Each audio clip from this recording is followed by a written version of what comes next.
Well, I love YouTube.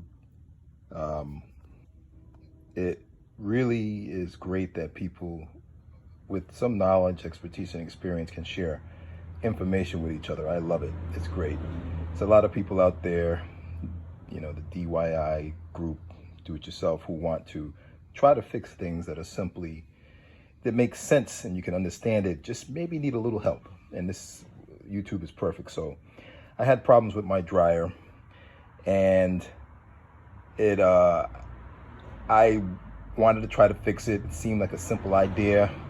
Um, and basically what happened, it just would not, the motor would not start. Powered up okay, the timer, the gauges, all that stuff. I pushed the button, it came on, and it just would not, when I went to press start, it just would not move. And then I heard a clicking sound. So I opened up the top, I went inside, and there's a motherboard inside. And I'm not gonna do all of this. This video is just a simple video. I've never done a YouTube video before, but there's a lot of troubleshooting help that's available in your dryer, which was kind of funny to me because when you open the dryer, there's a second booklet. You get the regular booklet, owner's manual, when you first buy it. The big booklet that has basic troubleshooting precautions, etc. Don't let stuff get electrocuted.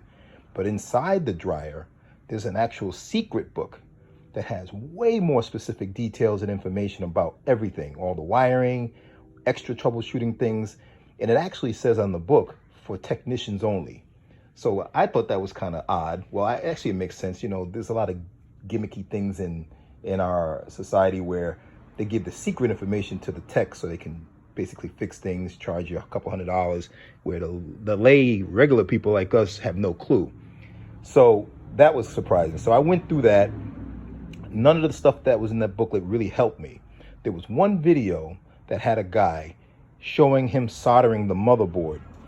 And when I looked at the motherboard, initially I took it out, I turned it over, the motherboard had a short in it. There was a little area that was really black from just erosion and just being burned out. And the solder had basically melted away from this circuit on the board. So of all the videos I had seen, that one, I said, you know what, I'm gonna try that. So I ended up, and this is another thing with the do-it-yourself group, we'll go out and spend stuff. Like I ended up buying a multimeter, which I've seen guys use all the time. I didn't really understand how to use it. So I trained myself. Well, I went on YouTube, took a couple of lessons, watched people describe how to use it. So now I know how to use that. I bought myself a where's my soldering iron? I bought myself a solder ironing kit to do the soldering. It cost me about 25 bucks. So now I have that in case I need to metal or fuse, or basically it's like a glue gun for metal.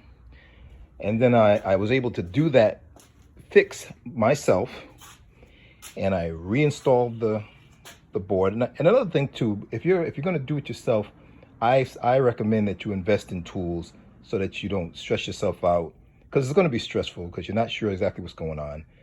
So buy the right tools, get whatever you need to make the job easier, because a lot of these tools you're going to need anyway for some other projects. So just, if you don't have stuff like that and you really want to do it, go get the tools. So it took me a few days to buy all these gadgets that I needed to make sure and double check and everything. So I'm ready for almost anything that happens. But the dryer was a little tricky, but it came down to that motherboard, and I actually fused that back together, and boom, the dryer works. So this is my first YouTube video. I probably was a little wordy and whatever, but I'm just so excited that I got it to work. It took me about 4 or 5 days, off and on, stopping, doing other things, distraction, coming back and forth. But I was determined. Today is Friday. I just had to get it done so we can go ahead and start washing again.